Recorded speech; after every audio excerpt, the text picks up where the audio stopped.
Welcome to By-The-Bywater, a podcast on the Megaphonic Network. I'm Ned Raggett. I'm Oriana Schwint. I'm Jared Pekacek.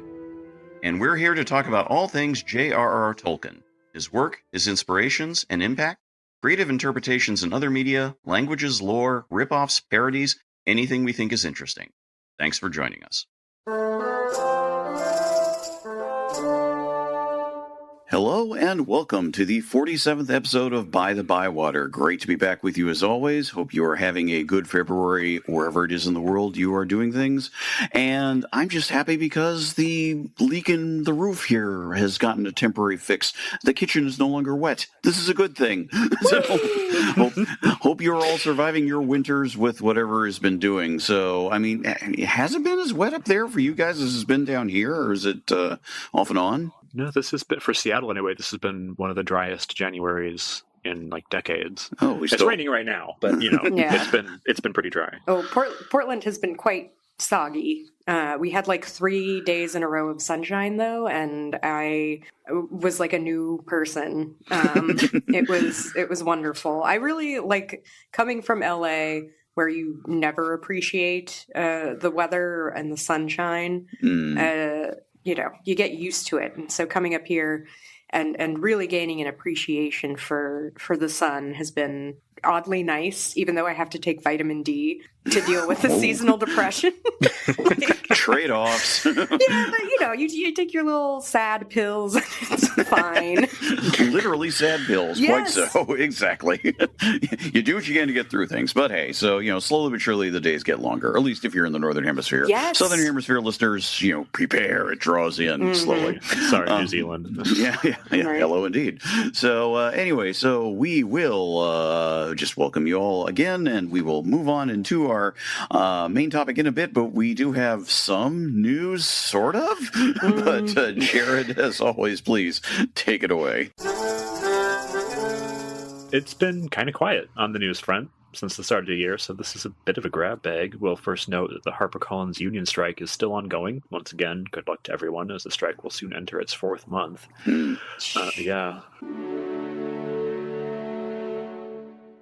Hello there, and a little late note from Ned for this episode. Before we go on for the rest of the news, Jared mentions about how the HarperCollins union strike was still going on. That was the case as of our recording date a few days ago. However, as of yesterday, Thursday, which was Thursday, February 9th, the union has announced that the tentative labor agreement has been reached through both the union and HarperCollins itself. According to the language that's been released, tentative agreement includes increases to minimum salaries across levels throughout the term of the agreement, as well as a one-time $1,500 lump sum bonus to be paid to bargaining unit employees following ratification. That's very good news. As a longtime union member myself, I fully support this, and I know I speak for my co-hosts on this front. It is really wonderful to see. That does mean that at some point later in the year, we may well be talking about a new Tolkien book that did get published, but we will see what the schedule leads us to. So just want to pass that on. Deep congratulations to the union, and we look forward to where things go from there for them. So hurrah for that. And now back to the episode. About the only major thing that has been rumored, and that's all it is a rumor, is that Embracer, the new owner of The Hobbit and the Lord of the Rings rights, may be in initial talks with Warner Brothers to see about either extending a partnership or asking them to bow out so Embracer can then ship ideas for more movies or other opportunities elsewhere. Okay. Oh God, I'll talk about that in a minute. Whatever is happening, the War of the Rohirrim anime is still on track for release next year, so there's still that to look ahead for. Meantime, The Rings of Power scored various award nominations on a technical front, and we're sure that's very nice for them. Filming and production on the 2nd season continues. And on a lighter note, the BBC TV show Repair Shop recently did a restoration on some of Tolkien's letters owned by an Englishman who corresponded with him as a teenager over his homemade runic transcriptions. Big surprise that Tolkien appreciated this level level of alphabetic commitment. I wish he'd been alive when I was trying out my little Tangwar scrawls all over everything. Meantime, there's a report from Warsaw indicating that 2 intersecting streets in the city have been named after Tolkien and Gandalf. It seems this was in a district of the city that itself has been nicknamed Mordor, so maybe they were trying to break a jinx or something. Rebranding, yeah. Right. I like how the story itself did not make clear. It's sort of like there was some argument over why it was named Mordor to begin with. I'm like, hey, well, I do appreciate they actually had intersecting streets, so you could actually have a Tolkien Gandalf thing, so every last cosplayer in the city can go, yeah, things like that. Future conventions, saying like that. They're trying to get all the tourism where the people just turn up for the gram. They know what they're doing.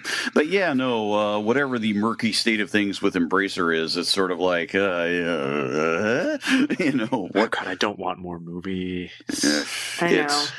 At least not the way, not live action thing. I mean, that's one reason why the anime production is so interesting and process, because it is trying at least something different.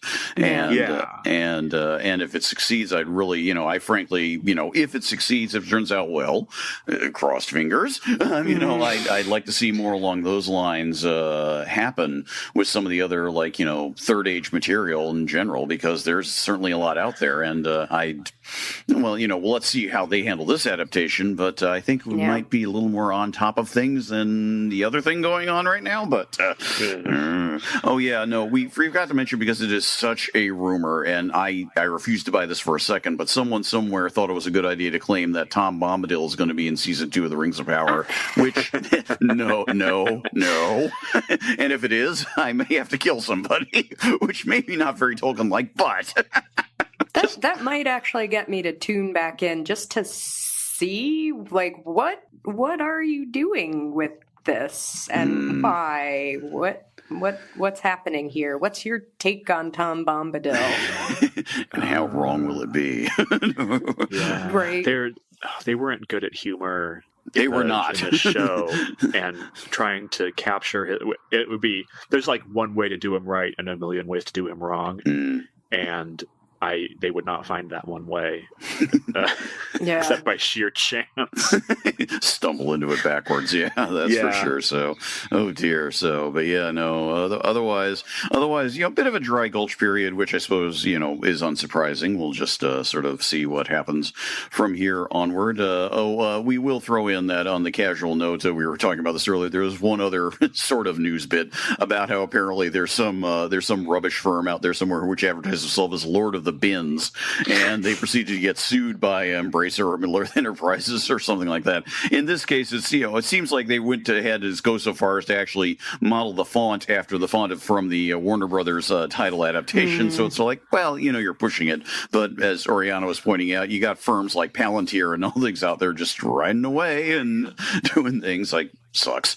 It sucks deeply, and really this is not the kind of copyright or trademark enforcement that I think is good. It's seldom good, but in cases, in a case like Palantir and Earl, where the companies themselves are so abhorrent and so contrary to kind of what the author believed in. Tolkien was not cool with a panopticon. I think that's a pretty safe thing to say. And so that kind of enforcement would be even if legally there's no standing, morally I can get behind it. Going after a waste management company, I mean, come on, guys. Do you have nothing better to do? I don't know. Just let it. Because it's easier to take them on than it is to take on Palantir. Right. I don't know. Rubbish guys, Peter Thiel. One could go on. So we will just have to see. So in any event, we'll see about more news next time. But again, this may be sort of a period in terms of this, unless something bigger gets announced. We will see. But in the meantime, we do have, of course, a main topic to go to. It was Oriana's choice this time. So please, Oriana, lead us into what we'll be talking about. My prejudice. That was actually not a very good. I should have warmed up. I didn't warm up my vocal cords. I apologize to our listeners. Cut that out. Yeah. No, leave it in. It deserves. I should have prepped more properly. But so we're talking about Gollum, and in my opinion, everything I talk about is always just my opinion. But there is an argument to be made, I think, that Gollum, aka Sméagol, aka Klonku in Finnish, is the most important person in the entirety of The Lord of the Rings. And I don't just say this because he is maybe the character I relate to the most, and like we'll get to that at some point. Both within the narrative and in the meta-narrative, he is a linchpin. First, where did this weird little guy come from? Because in the original edition of The Hobbit, published in 1937, he's kind of just there. He is a weird guy on a rock in a lake under a mountain. His life is basically just a stark contrast to Bilbo's. His exact size and shape are left to kind of guess at. Bilbo, in this version, does win the ring outright from Gollum, and it's only after Gollum sort of pops into The Lord of the Rings, as Tolkien is working on it later, only then is his backstory fully unearthed, and in 1946, Tolkien starts to think about revising The Hobbit to retcon the Riddles in the Dark chapter, which is the only chapter in which Gollum appears in The Hobbit, despite having this sort of outsized influence and being kind of the guy outside of Bilbo that people really remember. So in 1946, he's like, maybe I should go back and kind of, make it so that this makes a little more sense. And then by 1951, we see in a very long letter to Milton Waldman that the change has officially happened, and it's Tolkien, quote, clarifying the character of Gollum in The Hobbit. Going back a few years to 1944, when Tolkien is working on The Lord of the Rings, he says that Gollum, quote, continues to develop into a most intriguing character I was probably most moved by, and the tragedy of Gollum, who at that moment came within a hair of repentance, but for one rough word from Sam. Now, the moment that he is referring to is actually, it might be my favorite moment in the whole series, just because it is so moving, and so I'm going to read it. This is, in my copy of The Lord of the Rings, this is in The Two Towers, it's page 366. Gollum looked at them. A strange expression passed over his lean, hungry face. The gleam faded from his eyes, and they went dim and gray, old and tired. A spasm of pain seemed to twist him, and he turned away, peering back up towards the pass, shaking his head as if engaged in some interior debate. Then he came back, and slowly putting out a trembling hand, very cautiously he touched Frodo's knee. But almost the touch was a caress. For a fleeting moment, could one of the sleepers have seen him, they would have thought that they beheld an old, weary hobbit, shrunken by the years that had carried him far beyond his time, beyond friends and kin, and the fields and streams of youth, an old, starved, pitiable thing. But at that touch, Frodo stirred and cried out softly in his sleep, and immediately Sam was wide awake. The first thing he saw was Gollum, pawing at his master as he thought. "Hey, you," he said roughly, "what are you up to?" "Nothing, nothing," said Gollum softly. "Nice master." "I dare say," said Sam. "But where have you been to, sneaking off and sneaking back, you old villain?" Gollum withdrew himself, and a green glint flickered under his heavy lids. Almost spider-like he looked now, crouched back on his bent limbs, with his protruding eyes. The fleeting moment had passed, beyond recall. And that is... it's easy to see why this moment would come to haunt Tolkien in a good way, I think. All the way in 1966, he writes about how grieved he continues to be by Gollum's failure to repent, which is Sam's fault.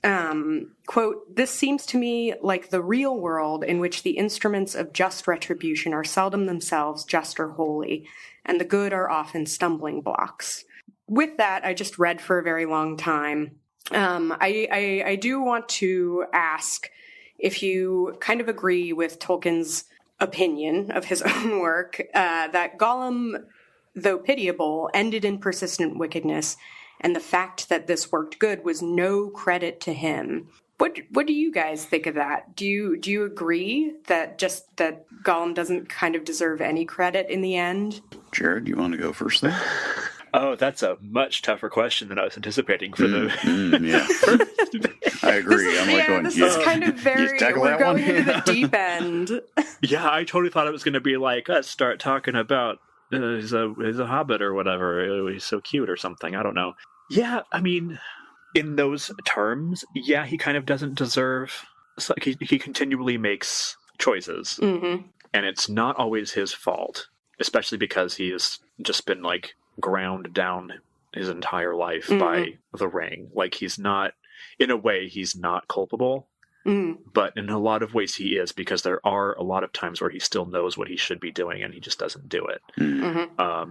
And yeah, Sam is to blame for that, but also Sam doesn't know what he's doing. I mean, it is really complicated, but it does kind of come down to like Gollum can choose to do other things, and it's very difficult to choose to do that. And it makes sense that he doesn't, but he still doesn't. I have a sort of fallback thing I'll bring up that sort of opens up maybe another area of discussion, but something that interests me, like Oriana was saying, I very much was rereading the letters where he was talking about Gollum, and note a lot of what Oriana has brought up were kind of key quotes that leapt out at me. And he clearly, at least in terms of what we have from him on the written record in letters, this scene was one that, he kept coming back to over the years and talking about it. It was something that, I agree with Oriana. It's something that always has been sort of a, big particular moment for me. The two, I would say, that are the biggest for me, which also involves Gollum. The first one is the one that is when Frodo and Gandalf are talking back in the Shadow of the Past chapter, and Frodo says, what a pity that Gollum didn't kill me, had a chance, and Gandalf says, pity and mercy stayed his hand, which I thought was very crucial, and which, as I've talked about in the Fellowship episode of Jackson's Fellowship episode, I was very glad that made it to the film. That is one key scene. This key scene has not made it to many things. It made it to the Bakshi version, which is interesting in a very, very quick way. But setting aside where adaptations fail or fall in this particular matter, taking it as it is,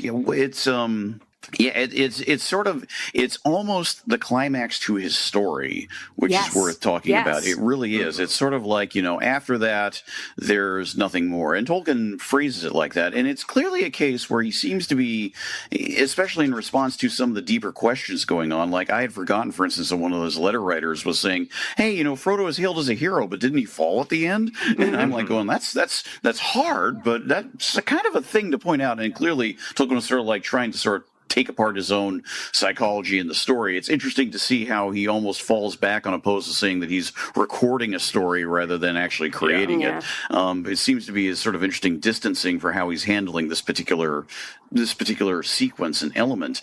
And the part from the letters that really stood out for me, there are a couple of them. Let me see if I can find one right here. This is from the letter to this is a letter to the editor of the New Republic, Michael Straight, and he had a few things to say right here. Gollum is to me just a character, an imagined person, who, granted the situation, acted so-and-so under opposing strains, as it appears to be probable that he would.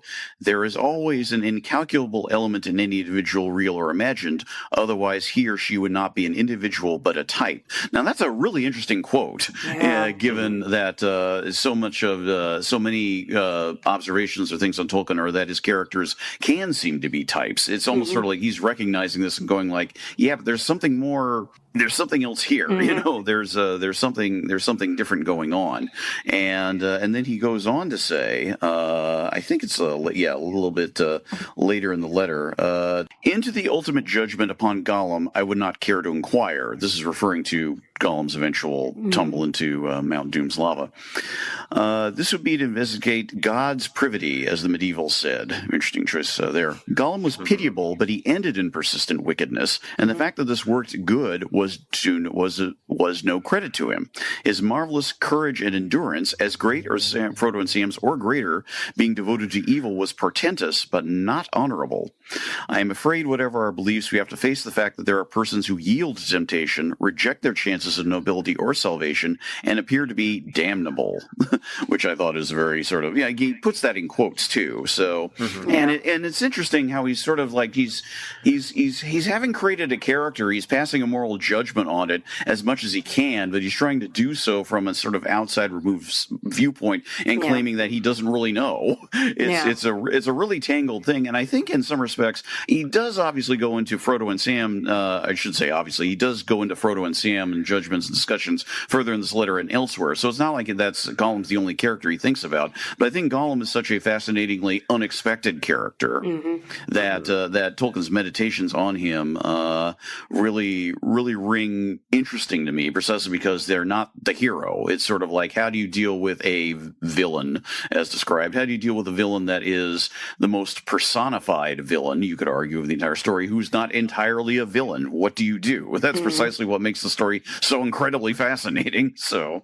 yeah, I think without Gollum too, and this is sort of like Gollum as narrative device, but without Gollum, Frodo's failure is unforgivable, I think. Gollum provides this insight into, if Frodo had to hold on to the ring for a much longer period of time, this is what would have happened to him. And I think that is why, and admittedly, this story is written by a Hobbit kind, so of course they're going to be kinder to Frodo. But I think without Gollum in the story, to see, the real effects of the ring, you do have to more harshly judge Frodo for what he does, which kind of gets into Gollum as like, he's an incredible litmus test almost for our characters, because he seems to bring out the absolute best in Frodo. Frodo has, of course, a vested interest in Gollum being redeemable, whereas it brings out just the absolute worst in Sam. I know we spent like a whole episode talking about how much we love Sam, but he's such a jerk in the Two Towers. The whole book, he's just a giant meanie head. I'm trying so hard not to swear for the children in the audience. How kind of you.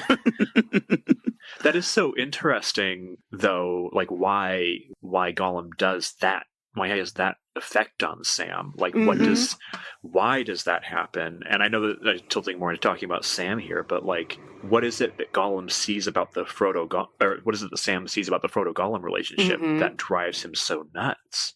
Is it like, it seems sometimes like jealousy, but what kind of jealousy? Is he disgusted by Gollum? Like, what's going on there?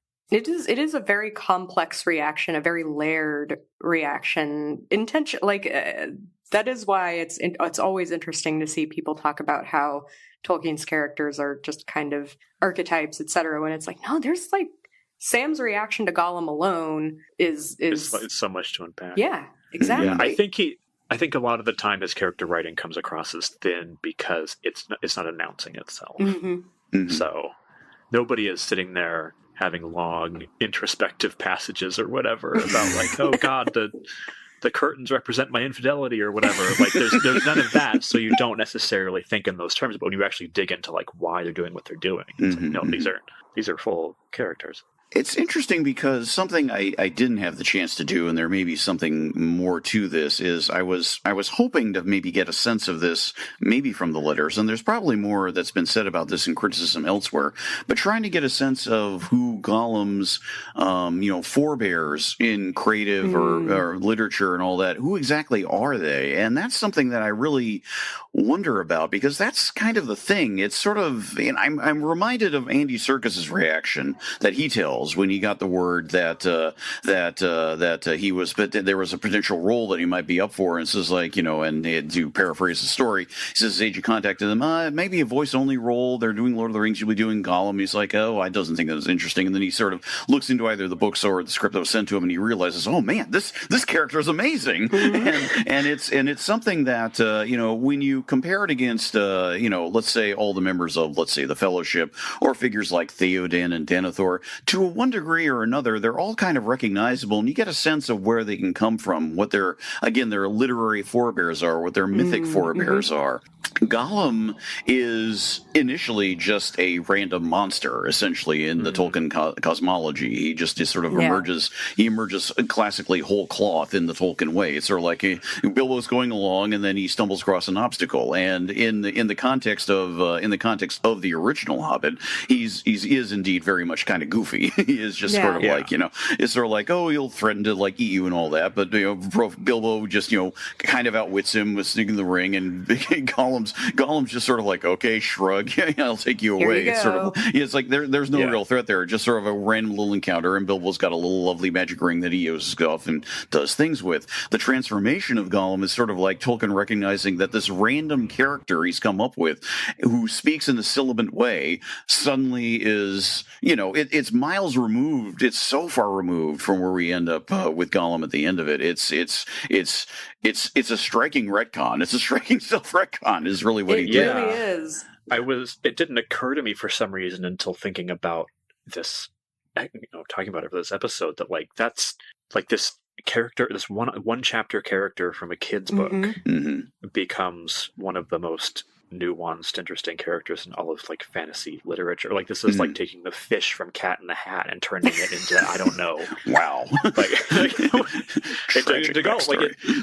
Why that is, it's so fascinating, and it's such an interesting achievement. It's yeah. Anyway. It is interesting. I was reading, I tried to read some academic, some actual scholarship on this. And it was, I don't want to cast shade on anyone doing this, but I was reading a lot of like Gollum as like Grendel-ish type creature. And I was like, sort of, but like, I see why you say that, but I wouldn't go that far. I think it's a bit of a reach. And look, we've all had to make a reach in, various assignments that we had to do. But I've never really bought into that. It feels like too much of an attempt to tie in the religious, people kind of projecting extra religion on an extra religious reading onto the Lord of the Rings that isn't really there. Like there's already one. You don't need to add another one. Yeah, it's, something one of you said kind of, oh, yes, the retconning. This is a fascinating thing. And it is very clever in a way, because as we talked about in the Book of Westmarch, right? Yeah, yes. It was that one. Episode, which is a great episode, and people should go listen to it. It is very clever to be like, aha, so, Bilbo's version of the story is this, and we finally have like the real version of the story. This is what really happened. It's like, oh, all right. So it is clever, but is it also kind of clumsy at the same time? Thoughts? I don't think so. Okay. I think it's incredible. I love that metafictional twist. Yeah. Like, it's not working with the old version anymore, so I'll make it not work with the old version and make that a plot point. Like that's I love that so much. That's what I got. I just love that twist. I mean, it is interesting, especially from a later point of view, that so much of that which is made much of is sort of like, I don't, when I was reading Lord of the Rings for the first time, where you have, Bilbo at the Council of Elrond, with his little aside for Glow in there and saying, and if some of you have heard this story a little differently, let me assure you, and all that. And I hadn't realized that at that point, in strictly, quote unquote real world terms, that, almost 20 years of whatever people know the story has been knowing it kind of one way, although of course the revision had already been worked on by that point, but otherwise you've been reading it early enough. So, and yeah, as a metafictional touch, I kind of agree with Jared. It's one of those things that, is it clumsy?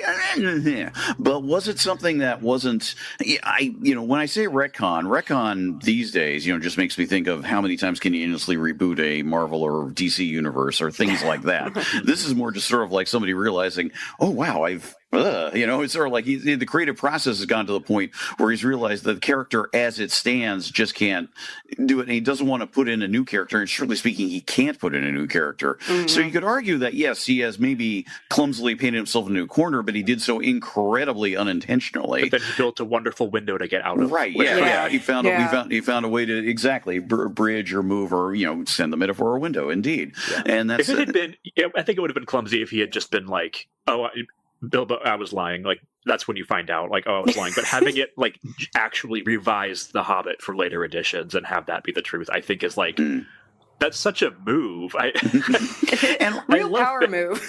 Yeah. It really is. And I also love the fact that, taking about Gollum in The Hobbit for a bit, so just things like that. I love the fact that, the initial description of him is kind of still mostly kind and silly to a degree. I mean, what's great is that, the root of Gollum is like, what is the root of the character?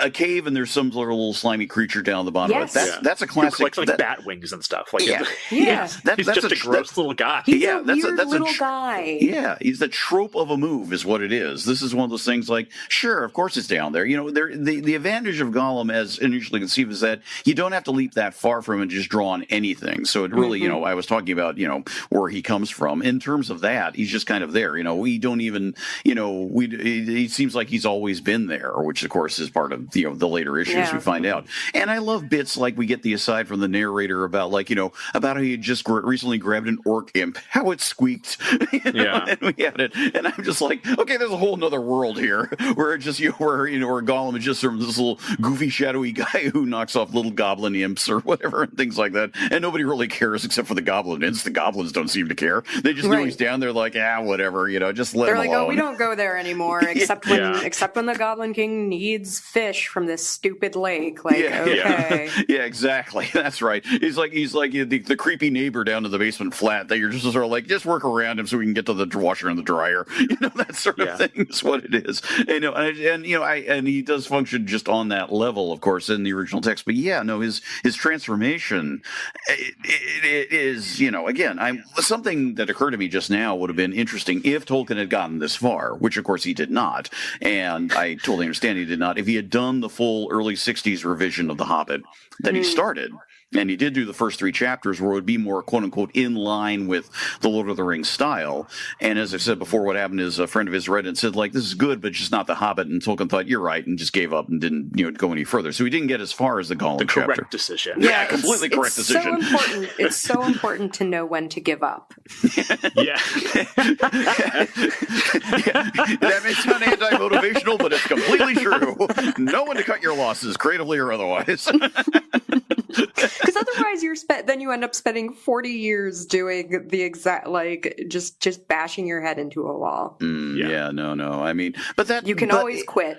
And it shows just how powerful an interesting creation Gollum is. And I mean, let's now, we've been talking, I think understandably, about stuff towards the end of his time, you could say, in Lord of the Rings. But why don't we talk a little bit more about how he's handled and introduced? I mean, I think it's this is going to sound like a creative leap, and I'm not saying Tolkien was thinking of this, but suddenly, again, this is one of those things that just flashed on me out of nowhere. How familiar are either of you with the Carol Reed film, The Third Man? I have seen it. Okay. I have not. The character of Harry Lime, which is Orson Welles' character in The Third Man, comes in about halfway through. And what happens is that much more so, relatively speaking, than we have in Lord of the Rings, is that the character is discussed and talked about for plot reasons, things we won't go into. He's a little more central, you could say. But the point is his presence sort of feels like it's there, and only halfway through does he finally appear. And in a very, very light, indirect way, which, again, no comparison point, among other things, Tolkien had already been writing this out well before The Third Man came out, which is a post-World War II film and novel by Graham Greene. We get the hints of Gollum that emerge in the final version of the book. I forget exactly how much they were in place necessarily all the way in terms of the manuscript writing. I'd have to go back and check. The sense that, the Frodo hears him in Moria, the little gleam of eyes, the sense that, that wonderfully creepy still scene where he's almost climbing the tree or climbing up the tree and then scuttles away, which is good, tense, Tolkien is horror writer type thing, or a thriller, if you will. The floating on the log down the river. I mean, it's this shadowy presence that's always there. And it really, really makes it more interesting when Gollum finally shows up as a result. You know, he just sort of like, that's a way to handle a character where something literally is, you know, his absence is noted, where he is, where he isn't, you know, the news that he's broken out at the Council of Elrond, that he's escaped, you know, just that it's a really nice touch to have a character be involved without actually being there is what it is. It's really striking. You know, even the rumors of Gollum eating babies. Yeah. You know, setting him up as this. Do we think Gollum actually ate babies? I think so. Okay. I think he has. I don't know. He's all appetite. I don't think he has any conscience about what he eats. Because he likes raw fish, and I wonder if it's just like, I don't know. I guess babies are better meat. He likes goblin imps, maybe because they're small. Yeah. You know what? I choose to believe. I don't know why. Don't ask me why. I can't explain. But I choose to believe that was just an elvish rumor. I think the wood elves just hated having to deal with him, and they were like, you know what I heard? I heard this weird little guy eats babies.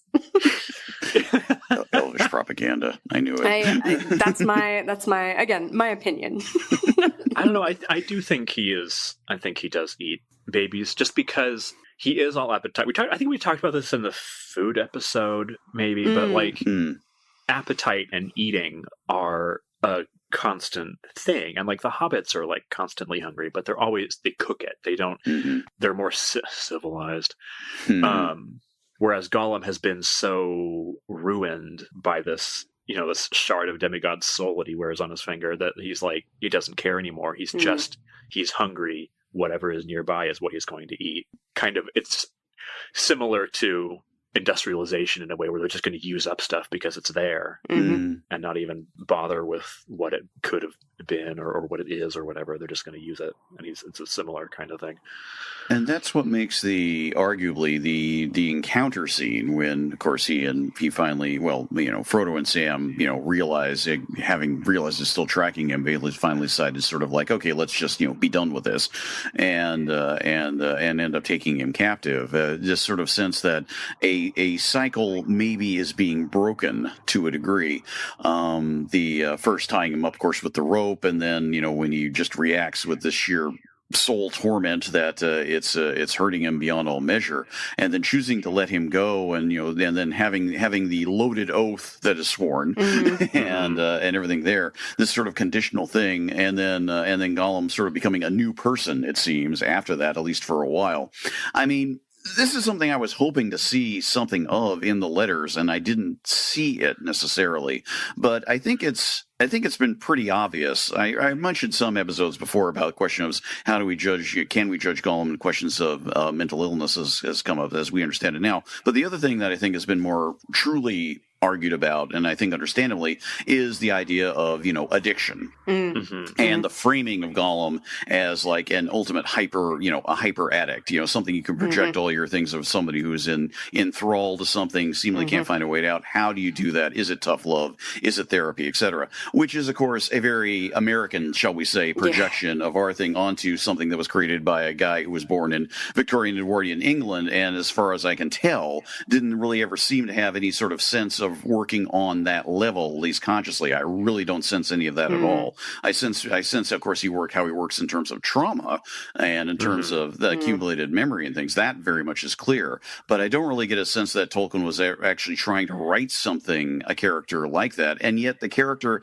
has such resonance with an understanding of that idea. It's a very interesting conceptual leap that, you know, it's kind of, I don't want to say hard to escape, but really sort of frames a lot of how I think about the character still.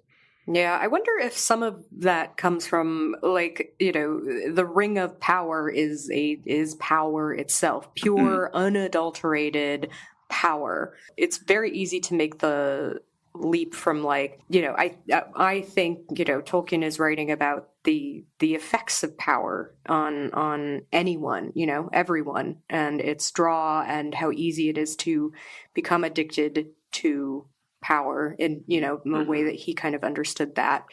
And it is very easy to, like, the effects are very similar to more physical addictions, and wanting to kind of create a more physical image of what addiction to power in this case looks like just happens to coincide kind of map on to what addiction to a physical substance might kind of look like. I've never really, I know I'm probably in the minority on this, but I've never really read it as addiction because, and I know there's a lot of ways you can read it, and I'm not saying it's invalid or anything, but to me, what it has always felt more like is that the ring is his identity because he's had it for so long. It's the only thing he has. It's clear, like he's aware of it as being an entity on some level. He knows that it's conscious or something, or semi-conscious or whatever it is. So he's identified with it so much that without it, he doesn't really know who he is.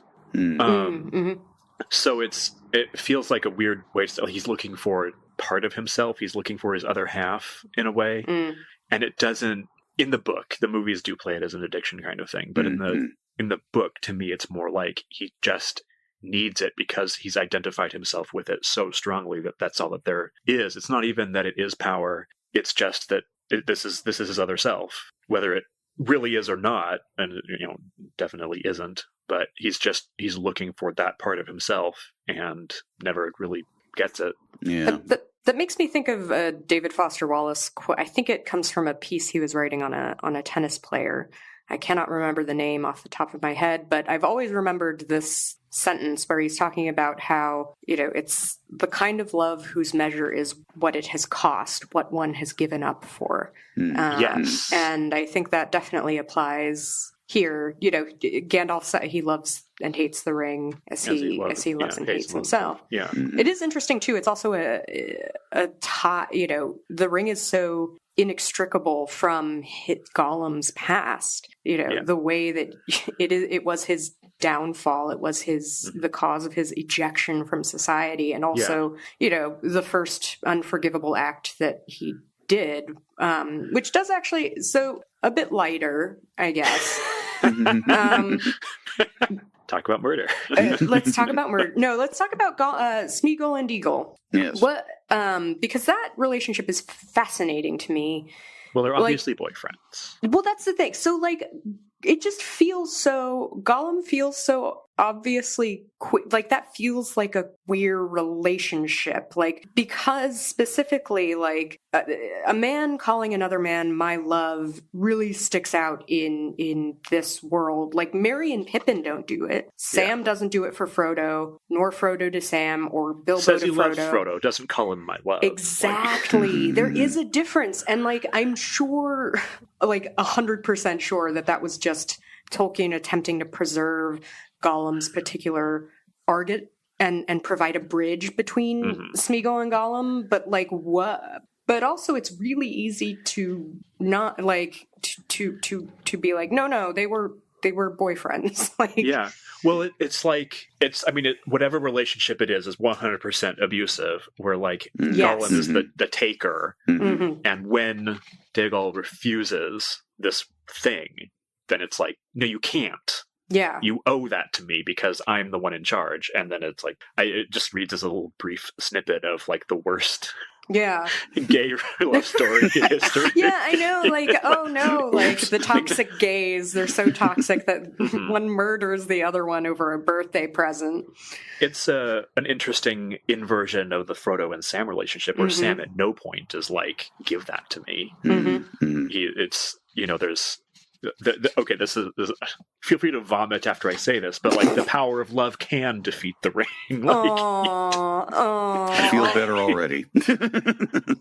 But there's something to it. Here's a bit in the letters that leapt out at me about this relationship, about how Tolkien himself not fully saw it, but how he sort of interpreted the characters of it. And it's I think I bookmarked this one as well. This is the one about the birthday gifts, right? That particular letter. Yeah, that one's interesting. Among other things, that's interesting because Tolkien being Tolkien suddenly really goes off. You get a whole lot of amazing random Shire backstory that goes well beyond birthday gifts, where you find out, for instance, that apparently Pippin's sister murdered the grandma or something like that. You're man, what's going on here? That in the book, I want this story, dude.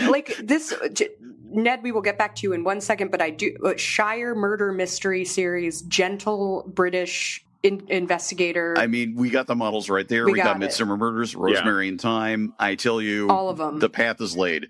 Rosemary and Thyme might as well be the name of two characters in the Shire. Let's face it. So, yeah. Two Hobbit ladies going around the West Farthing or whatever, slightly broken down cart that they've got going down. Things like this, and adventures happen. And the sheriffs and the mayor have no help at all. Of course not. It's like weird, like Shire noir. Like anyway.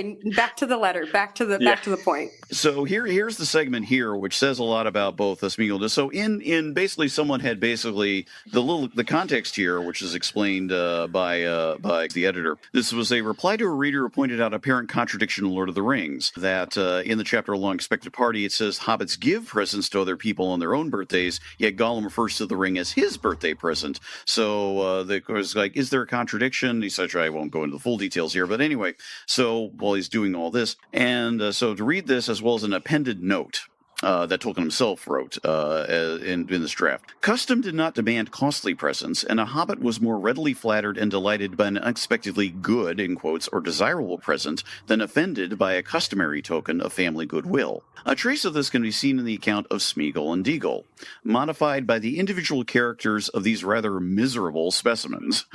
Déagol, evidently a relative, as no doubt all the members of the small community were, had already given his customary present to Sméagol, although they probably set out on their expedition very early in the morning. Being a mean little soul, he grudged it. Sméagol, being meaner and greedier, tried to use the birthday as an excuse for his act of tyranny. "Because I wants it," was his frank statement of his chief claim. But he also implied that Déagol's gift was a poor and insufficient token, hence Déagol's retort that on the contrary, it was more that he could afford. And then there's a further note down here. He says, talking about how gifts are made to the head of the family. He then says, and again, note the idea that Tolkien is recording this, not inventing it. More likely, of course, he's thinking of for the first time. "There is no mention of Sméagol's presents. I imagine that he was an orphan, and do not suppose that he gave any present on his birthday, save grudgingly the tribute to his grandmother." And here he puts grandmother in quotes, whereas in The Hobbit, there are no quotes. Mm-hmm. "Fish, probably. One of the reasons maybe for the expedition. It would have been just like Sméagol to give fish, actually caught by Déagol." So there's a lot going on there, obviously, in terms of how he regards these characters. It's not just simply like a good one and a bad one. It's more like, these people both suck. So, bad and worse. Yeah. It's Goofus and Goofus. So, Goofusier. But I do find that interesting because I think he brings this up in a couple of the other letters too. He really, the more you could say he thinks about the character of like, what is Sméagol? Who is Sméagol? How did it come to this? Is basically, he doesn't give him an out, I guess is the best way to put it. He sort of says that he has to always kind of suck is what it is. And that I think is interesting. It does, however, bring to mind the idea that his seeming like, freedom or a chance to sort of do focus in The Lord of the Rings as a result is weirdly important. It's almost like some part of him is clasping at something that he never really had to begin with, is an interesting way of framing it. It's sort of like for the first time, Sméagol may be trying to do something good in and of itself. It's an interesting implication. He brings the rabbits. When he brings the rabbits to Sam and that's heartbreakingly nice. Yeah. Which is also why I don't think he eats babies. Well, not by that point, for sure. Well, yeah. I feel like the implication is at that point, he's just so tired. Yeah. Mm-hmm. And the fact that somebody has taken pity on him, which not even the elves were doing, right, has changed him. And that's a huge part of Tolkien's later writing, especially in the letters about Gollum, is the importance of pity in his life. It does change him, and it sets it up for the later like catastrophe ending of the Ring. Mm-hmm. But even the oath under that's sworn on Emmanuel is like, sure, it's a kind of a rough oath to swear, but the fact that Frodo is giving him the choice to take it and like keeping Sam from just killing him, and he's being treated as a person, and nobody has treated him like a person until that point. And even if he was kind of a crappy little guy at the beginning, like here's his chance to redeem himself, and maybe he finally recognizes that because he's so tired. Yeah, because if Bilbo is butter scraped over too much bread at the age of 111. Right. What is Gollum at this point? He's so tired. It takes so much strength to be bad Yeah. sometimes. Well, and to live with your bad choices. To live with them, I mean, he's never really portrayed, I think, as feeling guilty for some of the stuff he's done. Which also takes a lot of mental effort to push away, because guilt is a very natural human emotion, I think. And so you do, as someone who has like pushed guilt away in the past, just because Catholic, it takes a lot of effort. And it's even worse when you know deep down that you should feel guilty, like on the rare occasion. Yeah. And he's also been away from the ring for like a century. At the point of, no, not that long. But at the point of 60 years, I think. A while. 60 at the years. point at the point of finding Frodo. And the ring must have been, there's no way you could have that and not feel justified in your choices, right? Like it was totally worth it because I've got this precious. Yeah. But without it, he's having to come to grips with the fact that he is a murderer, which I think the movie makes a little on the nose, but, murder. But yeah, the movie definitely ends up spelling that more out, whereas in the book, you get the sense that, Gandalf gets the story of Sméagol and Déagol from Gollum, but, once we encounter Gollum, he's not obsessively returning to talking about him. Déagol never comes up. That's just, it's backstory that's then disposed of. It's almost sort of like, this has suddenly occurred to me, Gollum's sense of what is time and what is personal history seems incredibly fragmented, unstuck in time, to borrow a phrase from another writer. Hello, Kurt Vonnegut, but in a different sort of way. But this idea of, pity, I think what's interesting is you could say there are four great moments in Lord of the Rings where the pity of Gollum turns out to have, effects. First there's, of course, Gandalf talking about Bilbo, pity and mercy. There is Frodo pitying him when he realizes, now that I have encountered him, now that I see him, I understand. There is, in the segment that you read, Oriana, that wonderful sequence where you could argue the narrator, for the first time, really pities Gollum to a strong degree, that he seemed like a just weary old hobbit. All of a sudden, we see him through much different eyes than we've seen him before. The fourth and final one, and this will probably come to surprise to nobody, is when Sam finally pities him properly, as opposed to just beating on him. And I'll go ahead and read this bit because I think it is an incredibly powerful part. So this is very much Frodo is now off to the cracks of dooms on his own, and Sam is now going to finally take the revenge that he's been hoping for ever since Frodo was betrayed and left for dead in Cirith Ungol due to Gollum. So now, said Sam, at last I can deal with you. He leaped forward with drawn blade ready for battle, but Gollum did not spring. He fell flat upon the ground and whimpered. Don't kill us, he wept. Don't hurt us with nasty, cruel steel. Let us live, yes, live just a little longer. Lost, we're lost. And when Precious goes, we'll die, yes, die into the dust. He clawed up the ashes of the past with his long, fleshless fingers. Dust, he hissed. Sam's hand wavered. His mind was hot with wrath and the memory of evil. It would be just to slay this treacherous, murderous creature, just and many times deserved. And also it seemed the only safe thing to do. But deep in his heart there was something that restrained him. He could not strike this thing lying in the dust, forlorn, ruinous, utterly wretched. He himself, though only for a little while, had borne the ring, and now he dimly guessed the agony of Gollum's shriveled mind and body, enslaved to that ring, unable to find peace or relief ever in life again. But Sam had no words to express what he felt, and it goes on from there. But I mean, that's it. It's Tolkien does not have to do this. Right. Tolkien absolutely does not have to do any of this. Gollum could always just be simply a murderous, conniving wretch who you always have to keep an eye out for.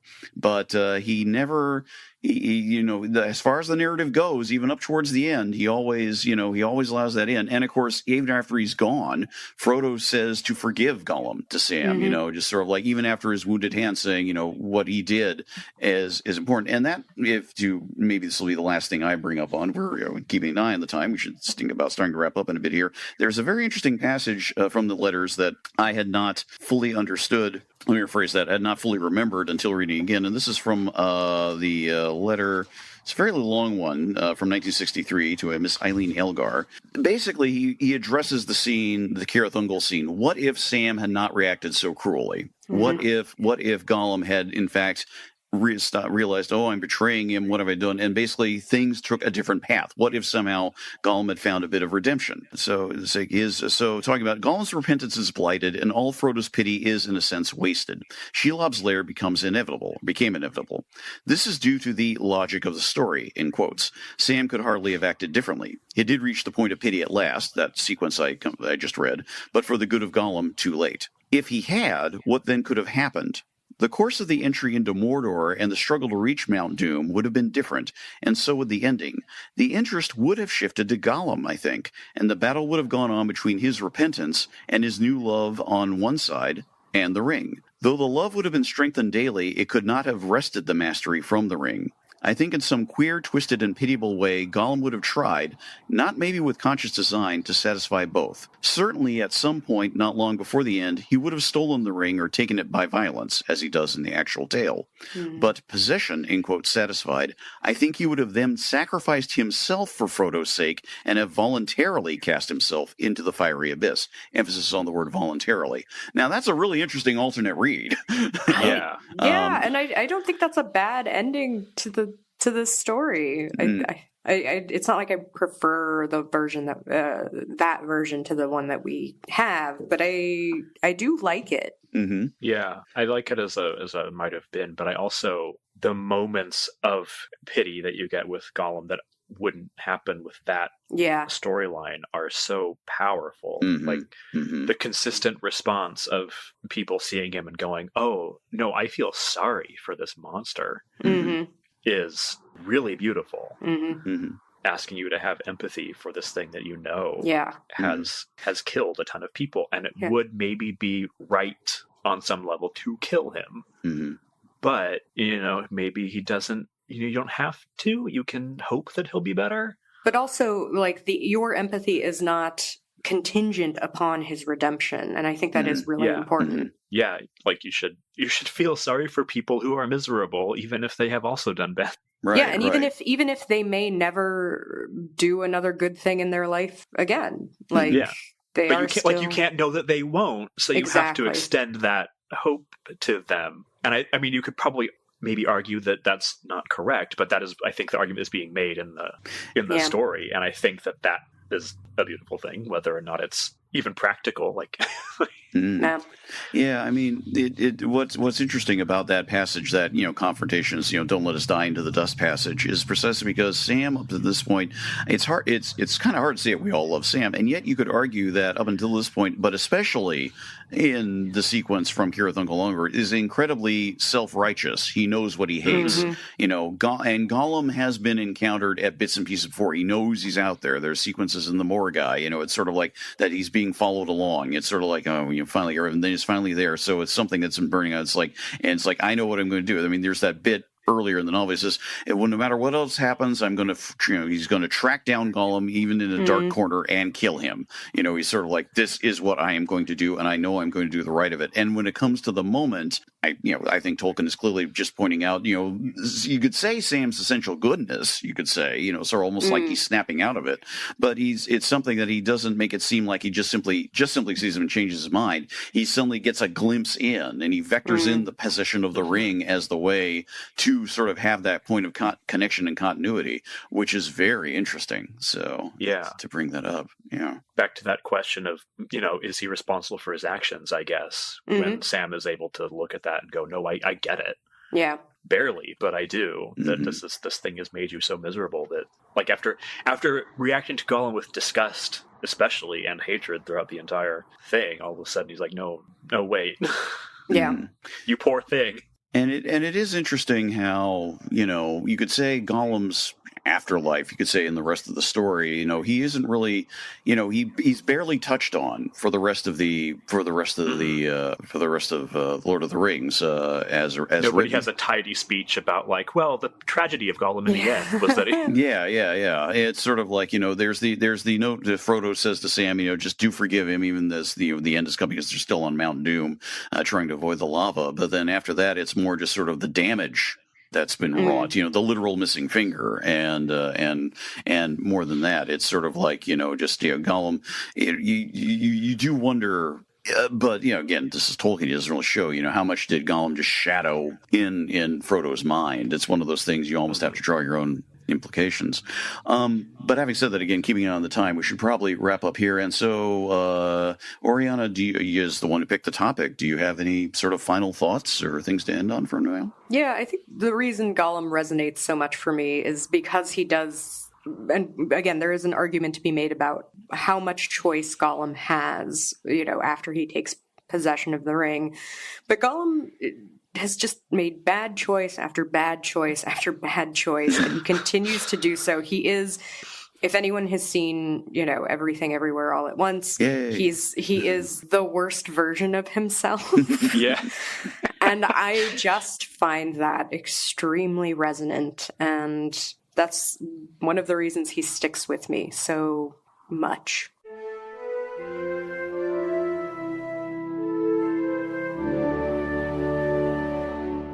Okay, the time has come to talk about the next episode. Choice of topic has come around to Jared. What are we talking about next time? Yes, hello. What I would like to talk about next time is something that we've, in a way, been talking about the whole time, but it's very near and dear to my heart. World building, actually. Okay, all right.